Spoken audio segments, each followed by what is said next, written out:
Classic cars, a triumphant symbol of years gone by, a showcase of technology that went on to spawn the future generation of the automobile. Without them, the cars that you or I drive simply wouldn't exist. So why then, if classic motoring is such a trophy, why do these icons of the past spend their time in the back of a shed, fading into the pages of history? Well, today, that's not going to happen, as one of these fabled creatures is stepping out from living memory and onto the tarmac of the 21st century.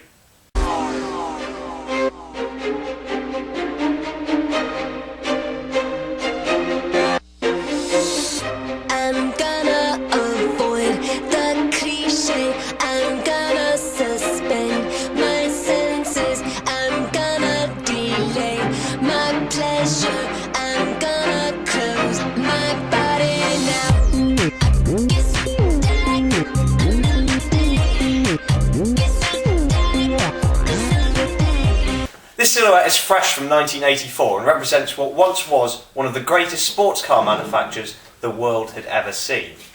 Though the Marcos Mantula has already started to be forgotten. Give it a quick Google search and you'll struggle to find anything. Car history, you might find a few images, the odd video. But like I say, few examples exist these days, and information is even scarce. And that's a shame, because the Mantula is a true representation of the breed. See, British sports cars were never about power or performance. I mean, this only had 194 brake horsepower from its Rover V8 when it was new. But they were about more than that. They were about ingenuity. Take a look at this purpose-built cockpit, and you'll find components that, well, are shared with office furniture. But you see, it just works. It doesn't need a techno-marine gear lever or a steering wheel made of dolphin. It just does the job, and it does it well, and that goes some way towards producing that quintessential British charm. Enough about history. Let's remind the world why cars like this are worth the high maintenance costs, the loss of a social life, and potentially being killed by an inevitable fire. Well, at least we would, but...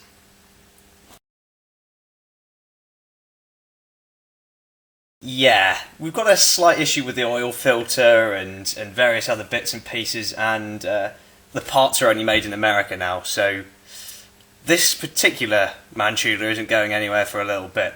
But we can still relish in the fact that it has that magnificent Rover V8 that's not working at the moment, and all of these delicate and intricate dials that are lacking electricity to work at the moment.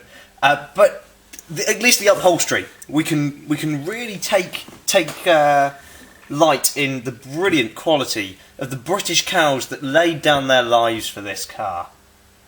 So right now it is a glorified armchair. But when it is working, then you'll see.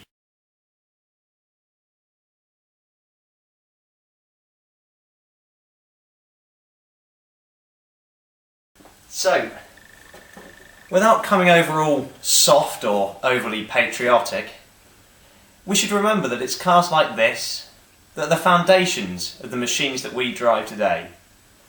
These marvellous pieces of technology of days gone by are the very reason that we have some of the marvellous machinery that we do. It's a shame that this roaring V8 isn't rumbling today, because I think we might have a few more classic car fans yet. Another time.